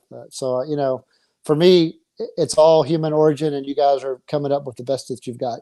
So I might not be the best guest to have for this. Well, I'll just answer that question for Dale. I reject William Lane Craig's mytho-history ideology. I think Genesis is real space-time history, just like the book of Acts is real space-time history. And I don't see enough warrant to reject the space-time history model of the book of Genesis that would be any different from the space-time history model of the book of Acts. So I think they are both equally space-time history. It's just that in the book of Acts, you don't have a lot of narratives about the origin of the universe and about the origin of life and the origin of all sorts of things that Genesis has. And so it's easy to take Genesis and try to fit it into a different category because it has so many elements in it that are non-repeatable. The fall is non-repeatable. The creation of life is non-repeatable. All these things are boundary conditions, and they're, what do they call them? I can't think of the term now. I've talked about this term all over the place on numerous occasions, and I can't think of the term now. Singularities. Genesis speaks of singularities, and the book of Acts does not speak of singularities in terms of the natural world or in terms of creation. They may speak of singularities in terms of doctrine and theological events, but they're not singularities the way that Genesis is. So I don't like the idea of taking singularities and trying to shoehorn them into a different historical category just because they're singularities and just because they involve magnificent, large-scale supernatural events. So that's my answer to that. I don't like the mytho-history genre. I don't think it's valid. I don't think it fits the Hebrew mentality. And I don't think that you can take the second half of the book of Genesis, which is unquestionably space-time historical, and then go find a break in the genre of the book of Genesis at a certain point and say, before this break, you have a different literary genre. After the break, you have the genre of space-time history. I don't think that's literarily warranted. How do you like my word, literarily? You like that? That was kind of hard to say. So, and of course, William Lane Craig wrote and said, "Perhaps you're not familiar with my published material on this topic." Oh, I'm familiar with it. I'm just kidding. That's a common William Lane Craig phrase. No, I'm familiar with it, and I also have I have seen some some responses to it that I think are valid, and where they challenge William Lane Craig on the mytho-history idea, and the challenges are quite formidable. Cool. Thanks for answering, guys. I'll let you get back on track now. Thanks a lot, Dale. You ruined the show. I can't believe I didn't block you earlier. Yeah. Way to go, Dale. Yeah. Well, so I'm trying to understand what you think the implications are of the possibility that there's agency going on with these at the cellular level. What do you think? Do you think there are implications for theism or atheism, or do you think that they just fit, that it fits into both worldviews very comfortably or equally comfortably, and that we really can't draw any conclusions about as far as whether one worldview is more sound than the other? Well, so I think here's my overall thing. For the next ongoing year or so, I'm going to be preaching two scientific things that have happened that the public hasn't come to terms with yet. There's two things that have happened that the public hasn't understood yet, even though we know we've maybe heard it. And the first one is that cells are acting as if they have agents and goals. The second one is that our brains are predicting more than they're reacting. So we're not reacting to the environment. We're creating like a hallucination and predicting more than we are reacting. Those two things haven't hit us yet. Oh, and I'm saying that both atheists and theist philosophers and anti-religious atheists and both sides are going to have to completely rewrite how they grapple with these two scientific discoveries, because both sides have said you need the mind to have an agent and goals, and our brains are reacting, and our mind takes in the environment, it makes a choice, and then it decides what to do. And these two discoveries are saying that's not what happens. Your brain is acting in advance. It's making a prediction. Then it's checking to see how it did. But the part of the brain that checks to see how its prediction worked is corrupt. So that's how you get somebody who believes something that's crazy, but they keep believing it because the judge in their mind that says, I'm predicting that, all the information points to a flat earth. You show them information that shows that the earth is round. The judge in their mind was like, I nailed it. My prediction was actually correct. These two discoveries are going to change the game for atheism and for theism. Who's going to win? My take is that both sides are going to come out fine. They're just going to have different narratives about why that happens, because it's still amazing that our brains are predicting rather than reacting, or I should say they predict way more than they react. And it's still amazing that cells are making decisions and having goals. So I don't know that atheism is going to gain any ground, or perhaps even lose ground. My guess is atheism will lose ground because these are still amazing things. But I also think that some of the narratives that theists say about how God is waiting to see, not waiting to see, maybe he's watching to see how we understand, but this idea that we're reacting to the environment and choosing and weighing which one is the right way to go, when a lot of it's actually we're predicting it before it even hits us, and then we're measuring our prediction based off of what happens, and our measurement is corrupt. That's something that's kind of going to cause even theism to kind of have to rewrite and decide how to make sense of that. Yeah, well, I have thought about this a lot, and I thought about it while I was writing my book. And it seems to me, and I could be wrong about this, I want to put that banner up on my garage, across my garage. Phil could be wrong, I'll remind you if you forget.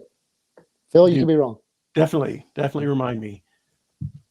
But even though I could be wrong, I am fairly confident that there isn't a whole lot of discovery that could occur in the scientific community that would ever shake the foundations of Christian theism, or even theism itself, but without the Christian modifier. Because there are some people who believe in God, but they're not Christians. They're just simply theists. And most people are theists. Most of our species are theists. And yeah, I think it was James Walker who said one time, the only difference between atheists and Christian theists is that we just reject one less religion than you do. Yeah. And that puts us pretty close together. Yeah, he had me on his show too in February. Yeah, right. And I told you that I was going to try to make it, and I couldn't, but I watched it later. So, and go ahead. Go ahead. they're going to cover They're going to cover my book. I'm going to be the guest author at some point this year. I don't That's know. great. I can't wait to call in and challenge you. Yeah, call in and heckle me. You know, my greatest heckler. You know, I know we're going to talk about the EAAN in a future episode, evolutionary argument against naturalism in a future episode. But this thing about prediction, how the mind predicts more than it reacts. So, and this happens on multiple different levels. It's not like one predictor in the mind. It's all kinds of layers of predictions. It predicts what you're going to do, and it kind of compels you towards that prediction.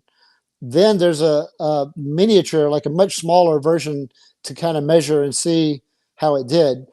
And on some levels, it's really good. So they call it prediction error processing is the neurological term for it, prediction error processing.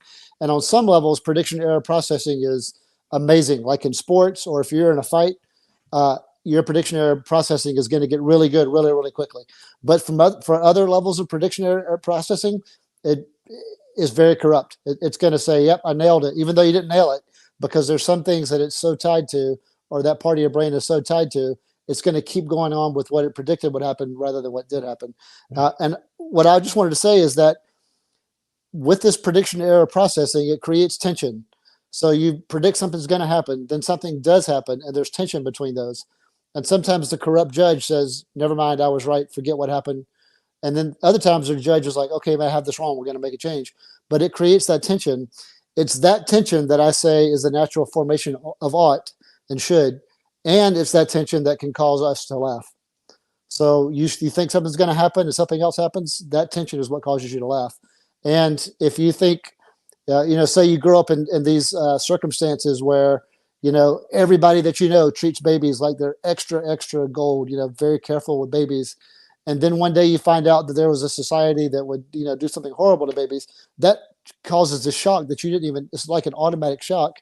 That's this prediction error processing, and it hits you. And you're like, no, hold on. I predicted that humanity would have always treated babies this way. And now I'm hearing this information that causes shock. That's where the ought comes from. It's that tension between what you predicted to happen versus what did happen. And that tension hits you. And you're like, it shouldn't have happened that way. I thought that it was going to happen the other way. And now it happened this way. And so I think that biological machines can laugh. And I think that's how you greet a natural formation of ought and should. Well, so the reaction and the response that I'm having about this, and I know that this is very immediate and it's not thought through deeply. Right. But the reaction that I'm having is that if there's some natural law operating here that could lead to a biological life form laughing, mm-hmm. then my conclusion from that would be, then this is not a mere machine. Right. It's still biological. It's different than the kind of machines we make. Because my whole premise of Machines Don't Laugh, the whole premise of the book is not a denial that mankind, that we are machines, that we are an example of machinery. In other words, there are lots of processes that go on in our bodies, in our brains, that have a lot in common with machines. In other words, the DNA molecule is basically a computer that runs software. Yeah, it's like a computer code. That's right. That's machinery. Mm-hmm. And so I had never argued in the book that man is not machine-like. Mm-hmm. what I'm arguing in the book is that man is more than a machine. He is more than a machine that nature would ever be able to produce. And so it tends to confirm my whole thesis that what you're describing is machinery, and you're describing machinery that if it can end up laughing, and I mean really laughing, I'm not talking about not like a program laugh, but like a real laugh. I'm not talking about making a noise. Right. Because I think it's intuitive for all human beings to realize that laughing is more than just making a noise. Right. It's truly experiencing something that you didn't expect and something that you find enjoyable and humorous. And humorous and a mere machine. So what I'm arguing in the book is that man is not a mere machine. Mm-hmm. And Lynn is saying emotion. That's another part of it. I argue in the book that mere machines don't have emotions, but if you can find a machine that has emotions, then I would conclude that it's not a mere machine anymore, and therefore it was created and invented by an intelligent designer. That intelligent designer gave it the capacity for emotion, gave it the capacity to laugh, gave it the capacity to experience humor, and that's something that mere mindless, impersonal natural law would never produce. So this is all a confirmation of theism, as far as I'm concerned. That's the way that I'm taking it. Okay, all right, and I don't know that anything that I'm saying is going to make theism change its mind. I just think that a lot of theists and atheists assume that our brain is reacting to the environment, and it's just that the reaction is actually very fractional compared to how much it's predicting.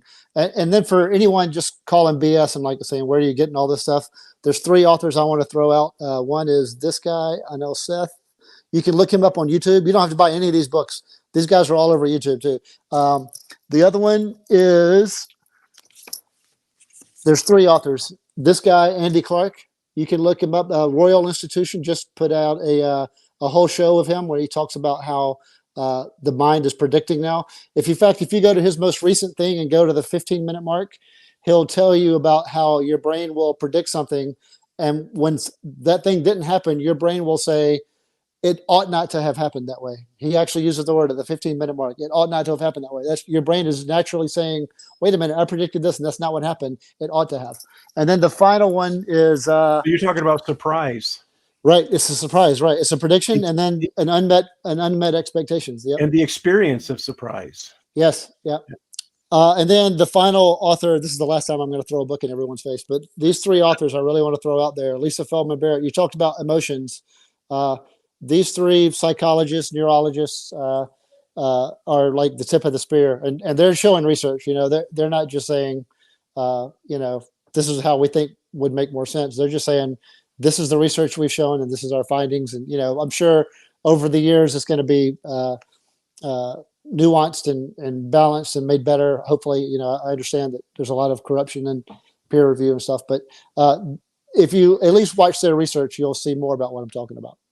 Well, I don't want you to promise that those are going to be the last books that you throw on their faces. Well, for today, that's it. Because that means that you won't throw my book in their faces. Oh, and I'll always throw your book every single time we do this. All right. Be happy. But yeah, for today's show, those books are the only books. Also, Sean McDowell gave me this Think Biblically mug. Thank you, Sean McDowell. Great guy. Well, and I don't mean this as an insult or anything like that, but Richard, you do think biblically in a lot of ways, because you have a wisdom that the Bible celebrates, and I celebrate it as well. So I don't want that to be any kind of slap in the face. I just think that you think in categories that are very consistent with a lot of biblical wisdom. Well, and I might ruin it when I say this. I also think biblically, because I do think there were some really intelligent, wise, struggling people writing the Bible who were sincere and put a lot of thought into what they said. Like you said in the last show, Christianity has teeth. I think there were some real sincere people, some robust thinkers. So I try to think like that. Even if I think that there wasn't a divine inspiration behind it, I do admire a lot of the writings in the Bible. So in that respect, I'm happy to drink out of this mug because Yeah. in that respect, I do try to think biblically. Well, and I tell you what, you cannot, I don't think anybody can read the New Testament and read what the Apostle Paul wrote and come away with any other conclusion than that he was a world-class philosopher. Right. He believed. He believed. I mean, He was brilliant in yeah. his argumentation, his categorical, his disciplined thinking. Mhm. My gosh, I have never read a philosopher who was more sophisticated than the Apostle Paul, who was deeper than the Apostle Paul, even though there may be some who could rival him and who may be as deep and as sophisticated in his philosophical thinking as Paul was, but he is up there, and he's on the same level as the other philosophers that we celebrate throughout history. Yep, I agree. Very, very deep thinker. Even if you say some of those books were forgeries, and I'm not even, I can't even say if they are or not. But even if they are, that just goes to show how great he was. That people were trying to emulate Right. that guy's thinking. Yeah, imitation is the best form of flattery. Isn't that the way that the saying goes? Right. Yeah. Well, I kind of want to reiterate and review a little bit what I said before, because I think this is really important. Okay. It's important to me anyway. So, and it's your show. Yeah, it's my show. Exactly. I can say whatever is important to me that I want. That's right. I think that the more fascinated we are with the natural world, the more discoveries we make as to how unbelievably amazing and unfathomable the natural world is. None of that will ever detract from theism. It will only reinforce theism, because theism is really, a lot of people have argued, and I think the argument is valid, that Christian theism really was the cradle of modern science, because people thought, if there is a super intelligence that created this world, then, and he created us in his image so that we can reason the way that he does, using the same rules of reasoning that we do, that he does. It would be no surprise that we would be able to discover how the natural world works, and that we would constantly be discovering new things. And every time we discover something, we discover the mind of God. We're thinking his thoughts after him. And so some people doubt, and I'm not going to make a dogmatic claim about this, but some people doubt that modern science ever would have emerged if it hadn't been for Christianity, for a Christian worldview. So every time something like this is discovered, my response is always, I am absolutely amazed. My mind is blown, and what an amazing creator. And I at the same time, I have thoughts about naturalism, and I have serious doubts as to whether or not the natural world that began without intelligence would ever have come up with this stuff. And I can't stress that enough. According to naturalism and atheism, everything started off with zero intelligence. That's fundamental to naturalism and atheism. That non-intelligence produced intelligence. And I wouldn't say that that's scientifically impossible. I would say that's logically impossible. That's my take on it. And I can say it because it's my show. That's right. But you have a lot of great relationships with Christian theologians and Christian thinkers and apologists who would say the same thing, and you don't write them off, you don't hate them, you don't dehumanize them, you celebrate them, and you encourage their pursuits and apologetics, even if you don't agree with them. And that's right. And that makes you very kind of unique, as far as Thank you. So I hope it to be obsolete. I honestly hope in like 5 years that whatever I'm doing will be overridden by people who are better at this than I am. Well, it's hard to imagine anybody getting better at this than you are. Man, thank you for saying that. I'm going to make a clip of that and put it on TikTok. That's right. You can do that. Oh, don't put it on TikTok. Okay. No, I'm kidding. All right. Well, we have so much more to talk about, Richard. This is, and I appreciate you sharing more about the cells and about the agency. Obviously, we wouldn't be able to exhaust that subject, but I've heard more about it, and the more I hear about it, the more fascinated I am. But let's do this. Let's make the next show kind of a focus on Alvin Plantinga's evolutionary argument against naturalism.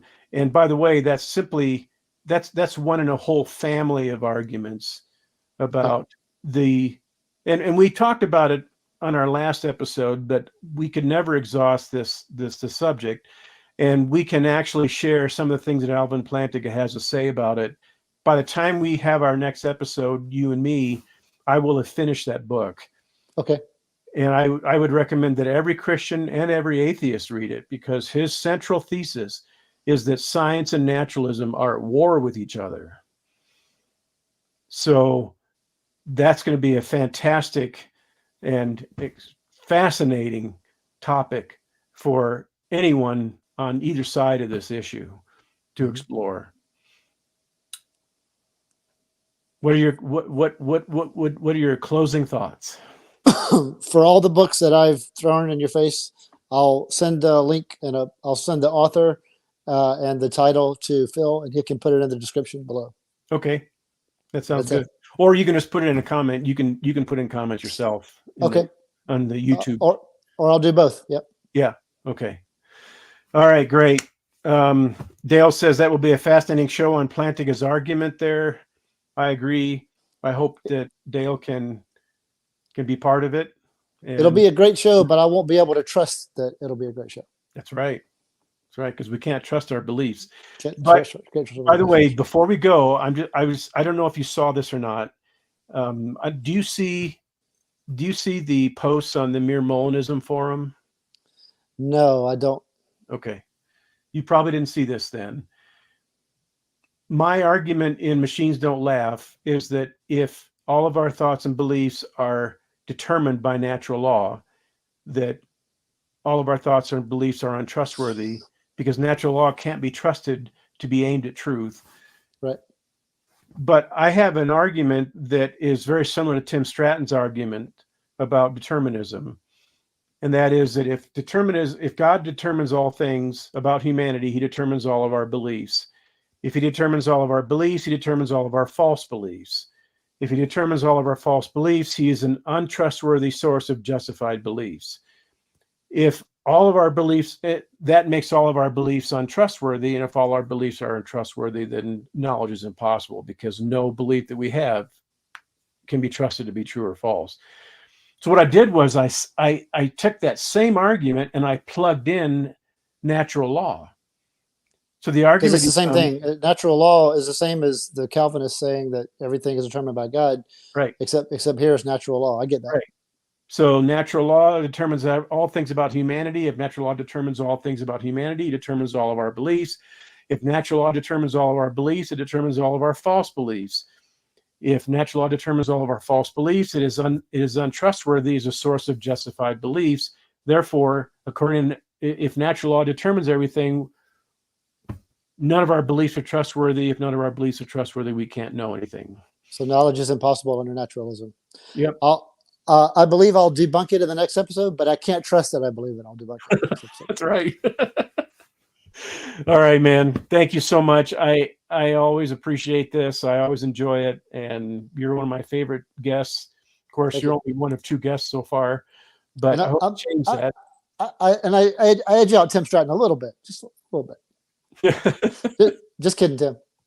No, yeah, I don't know. I can't let you guys compete for my favorite guest. That just wouldn't be fair to either one of you. So he and I have a picture where we're pretending to fight. At some point we're gonna have a show. We haven't been on a show together, but we've hung out several times. And one of our times we were hung out together, we've let's pretend like we're fighting. And Braxton Hunter took a picture of us with our fists like this. So at some point we're gonna post that for a show. Yeah, do. And I have to tell you, I actually sent that phrase to Tim. I texted him Good. today and I said, The for those the of you who are brawling listening Molinists. and aren't aware of it, Richard put a post up, kind of a little poster for our discussion today, and it said he's going to get into the rage match, I think is what you said, Yeah. with the brawling Molinist. Molinist, yeah. Yeah.